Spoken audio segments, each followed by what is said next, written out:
नमस्कार, स्वागत है आप सभी का मौसम तक चैनल पर। मैं हूं देवेंद्र त्रिपाठी। दोस्तों, आज 18 नवंबर है। 18, 19 और 20 नवंबर को कितना बदलेगा मौसम का हाल, इसकी बात करेंगे। लेकिन सबसे पहले उस साइक्लोन की स्थिति देख लेते हैं जो अभी लैंडफॉल करने के बाद आगे बढ़ते हुए पूर्वोत्तर भारत पर पहुंचा है, और इसका नाम मिथिली है।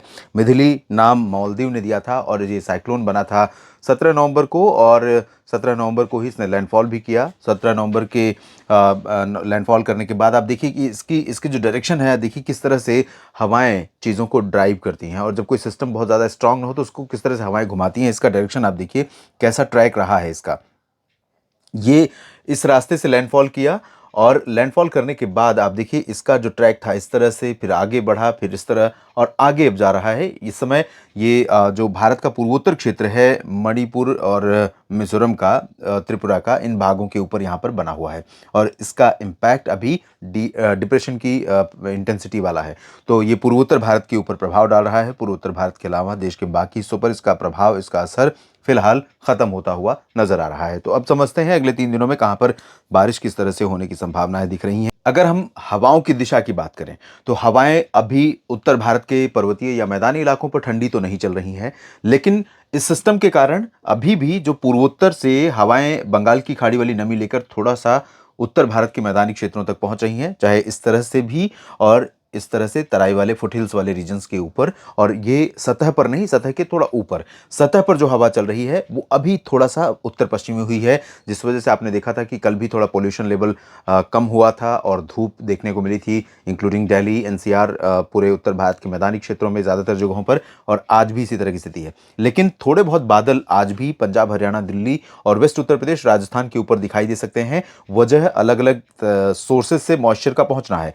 ये आप अगर इस हवा को देखें जो बंगाल की खाड़ी से चल रही है, तो बंगाल की खाड़ी से जाने के बाद ये अरब सागर में पहुंच रही है, और गुजरात के रास्ते, राजस्थान के रास्ते उत्तर भारत के भागों में पहुंच रही है, और साथ ही साथ ये नमी लेकर के हवाएं इस तरह से आगे भी बढ़ रही हैं। तो यहाँ नमी का फ्लो है, थोड़ा सा पूरी तरह से क्लियर और ड्राई एटमॉस्फेयर नहीं है। इस वजह से थोड़ी क्लाउडिंग यहाँ पर बन सकती है, लेकिन बहुत ज़्यादा बादल नहीं होंगे, बहुत ज़्यादा व्यवधान धूप में नहीं रहेगा। तो थोड़ा सा बेसिकली क्लियर वेदर ही ज़्यादा रहेगा। बीच बीच में धुंध और थोड़े बादल दिखाई दे सकते हैं मैदानी क्षेत्रों में।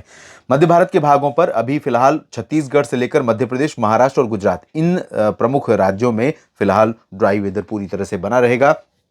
गुजरात के ऊपर थोड़ी नमी पहुंचेगी तो जाहिर है थोड़ा बादल यहाँ पर भी दिख सकते हैं, और थोड़े से बादल आपको छत्तीसगढ़, महाराष्ट्र या मध्य प्रदेश के ऊपर भी दिखाई दे सकते हैं। लेकिन बेसिकली इन चारों राज्यों में, गुजरात से लेकर मध्य प्रदेश, महाराष्ट्र, छत्तीसगढ़, इन चारों राज्यों में ठंडी हवाओं का असर कम है। तो यहाँ पर मौसम ठंडा नहीं होगा, तापमान में गिरावट नहीं होगी। ओडिशा के तटों पर अभी पूर्वोत्तर हवाओं का असर है, उत्तर पूर्वी हवाएं जो चल रही हैं, इनका असर होने के कारण तटवर्ती रीजन्स में बारिश होने की संभावना है। और जहां तक बात पूर्वी भारत में बिहार, झारखंड, पश्चिम बंगाल की है, तो यहाँ पर भी नमी पहुंच रही है। तो कुछ क्लाउडिंग आपको बिहार, झारखंड, पश्चिम बंगाल, ओडिशा के आंतरिक इलाकों तक देखने को मिल सकती है। छत्तीसगढ़ के उत्तरी क्षेत्रों में भी रायगढ़, कोरिया, सरगुजा, पेंड्रा रोड और आसपास के भागों में थोड़े बहुत बादल यहाँ पर दिखाई दे सकते हैं। उत्तर प्रदेश के पूर्वी भागों में थोड़े बहुत बादल दिख सकते हैं, धुंध दिख सकती है। बेसिकली ड्राई वेदर रहेगा। पूर्वोत्तर में त्रिपुरा और मिजोरम, मणिपुर, नागालैंड में बारिश हो सकती है। मेघालय और असम के भी दक्षिणी हिस्सों में और अरुणाचल के पूर्वी हिस्सों में बारिश होने की संभावना डिप्रेशन की वजह से यहाँ पर बनी हुई है।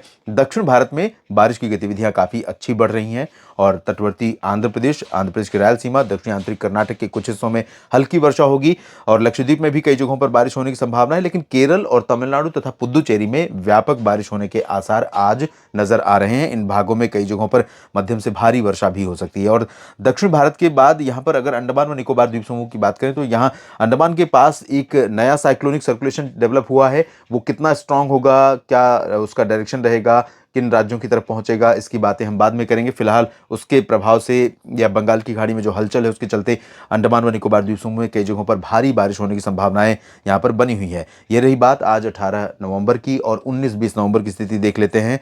19 नवंबर को भी जो दक्षिणी क्षेत्र है, इन भागों पर पूर्वी और उत्तर पूर्वी आर्द्र हवाओं का फ्लो लगातार बना रहेगा। बंगाल की खाड़ी में भी हलचल काफ़ी अच्छी खासी रहेगी।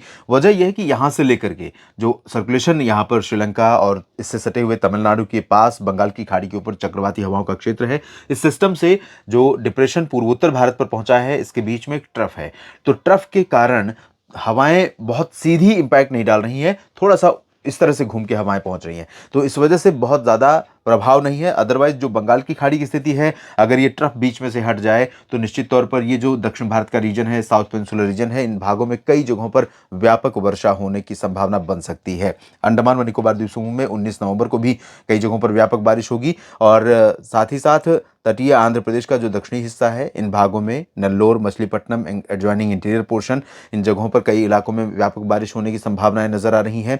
और बाकी तमिलनाडु, केरल में दक्षिणी क्षेत्रों में कई जगहों पर भारी वर्षा भी हो सकती है। लेकिन कर्नाटक के उत्तरी और दक्षिणी आंतरिक हिस्सों में आप देखें तो मॉडल के अकॉर्डिंग ड्राई वेदर रहेगा, लेकिन हवाएं काफ़ी इंटेंस रहेंगी। और दरअसल ये हवाएं जो है उत्तर पूर्वी ये लैंड रीजन से यहाँ पर पहुँच रही, तो ज़्यादा नमी लेकर नहीं आ रही हैं, इसलिए यहाँ पर ज़्यादा गतिविधियाँ मॉडल भी इंडिकेट नहीं कर रहा है और चांसेस भी इसके बहुत कम है।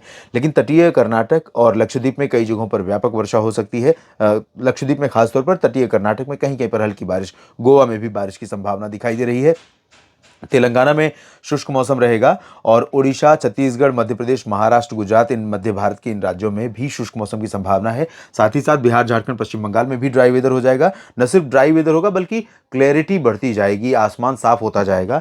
पोल्यूशन या नमी, धुंध, कुहासा जो भी कुछ दिख रहा था पूर्वी हवाओं के प्रभाव से, एटमॉस्फेयर में, वायुमंडल में नमी ज़्यादा होने के कारण वो सब कुछ थोड़ा सा हटेगा और धीरे धीरे उत्तर पश्चिमी दिशा की ठंडी हवाएं यहाँ तक पेनिट्रेट करेंगी। और जैसे ही इन हवाओं का प्रभाव यहाँ पर पहुँचेगा, आप देखेंगे टेम्परेचर आपको कल रात में गिरता हुआ नजर आएगा और मौसम ठंडा होता जाएगा। पूर्वोत्तर भारत में फिलहाल ड्राई वेदर के बीच में मेघालय और नागालैंड में कहीं कहीं पर वर्षा हो सकती है और जो हाल पूर्वी भारत में रहेगा लगभग वैसा ही उत्तर प्रदेश में देखने को मिलेगा। वाराणसी और सोनभद्र, मिर्ज़ापुर, भदोही से लेकर जौनपुर, प्रतापगढ़, आजमगढ़, गोरखपुर, बलिया, बहराइच और माफ कीजिएगा, गोंडा, बस्ती समेत अयोध्या, कानपुर नगर, कानपुर देहात और आगरा, अलीगढ़ से लेकर झांसी, ललितपुर से लेकर मेरठ, मुरादाबाद, गौतम बुद्ध नगर, बुलंदशहर, इन सभी जगहों पर पश्चिमी दिशा की ठंडी शुष्क हवाएं जब चलेंगी तो निश्चित तौर पर तापमान में गिरावट होगी। इन भागों में, पश्चिमी हिस्सों में सुबह ही तापमान गिरने लगेगा। आज की तुलना में कल थोड़ा सा और ठंडा मौसम हो सकता है और शाम को थोड़ा ज़्यादा अंतर आप महसूस कर सकते हैं। साथ ही साथ पंजाब, हरियाणा में भी उत्तरी ठंडी हवाओं का असर बढ़ने के कारण तापमान में गिरावट होगी और क्लियर ड्राई वेदर पूरे रीजन में रहेगा, इंक्लूडिंग राजस्थान, चूरू हो, गंगानगर हो, अजमेर और जयपुर हो, कोटा, सवाई माधोपुर से लेकर उदयपुर, जोधपुर या बाड़मेर, जैसलमेर, बीकानेर हो, सभी जगहों पर शुष्क मौसम रहेगा और बादल भी नहीं दिखाई देंगे। ठंडी हवाओं का असर थोड़ा सा पहुंच सकता है, लेकिन पूर्वी राजस्थान में और मध्य प्रदेश के कुछ हिस्सों में छिटपुट पैची क्लाउड्स थोड़े से आपको दिख सकते हैं। इधर उत्तर भारत के पहाड़ों पर, क्योंकि डब्ल्यूडी का इम्पैक्ट आज से ही दिखेगा गिलगित बाल्टिस्तान, मुजफ्फराबाद में, और कल थोड़ा सा और प्रभाव बढ़ेगा और क्योंकि बहुत माफ कीजिएगा, बहुत स्ट्रांग वेदर सिस्टम नहीं है, इसलिए ना तो व्यापक एरिया को ये कवर करेगा और ना ही व्यापक गतिविधियां इसके प्रभाव से होंगी। तो जम्मू कश्मीर और हिमाचल प्रदेश के ऊपरी हिस्सों में थोड़े बादल बढ़ेंगे और कहीं के पर हल्की वर्षा या बूंदाबांदी या स्नोफॉल की संभावना हायर रीचेस पर बन सकती है कल से, और गिलगित बाल्टिस्तान, मुजफ्फराबाद में और लद्दाख में भी थोड़ी संभावना बन सकती है। इसके बाद हम बात करते हैं 20 नवंबर की। 20 नवंबर को ये सिस्टम आगे निकल जाएगा। थोड़ा सा प्रभाव लद्दाख और पूर्वी हिमाचल प्रदेश तथा उत्तरी उत्तराखंड के ऊपर थोड़ा बहुत हो सकता है, लेकिन बहुत नॉमिनल। इसके अलावा मैदानी हिस्सों में अच्छा परिवर्तन आपको दिखेगा 20 नवंबर से, जब उत्तर पश्चिमी दिशा की ठंडी हवाएं, क्योंकि ठंडी इसलिए क्योंकि आज जम्मू कश्मीर में काजीगुंड और श्रीनगर 2 जगह ऐसी रही जहां पर 0 डिग्री सेल्सियस तापमान रहा।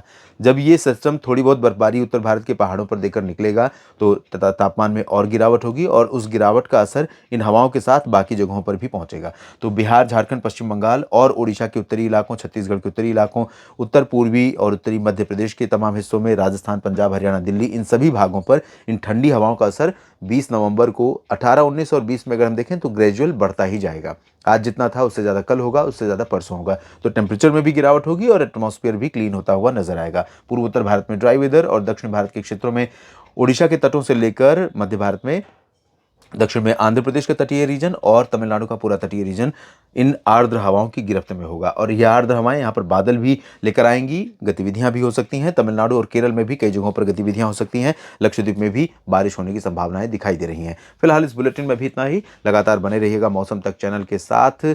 बात करेंगे हम महाराष्ट्र के मौसम की, महाराष्ट्र के साप्ताहिक मौसम की, लेकिन उसका वीडियो, उसका जो वीडियो रहेगा वीकली बुलेटिन, वो मैं डालूंगा न्यूज़ मीडिया मंच पर और लिंक आपको यहाँ पर कम्युनिटी बॉक्स में भी मिल जाएगा। देखना ना भूलें। धन्यवाद।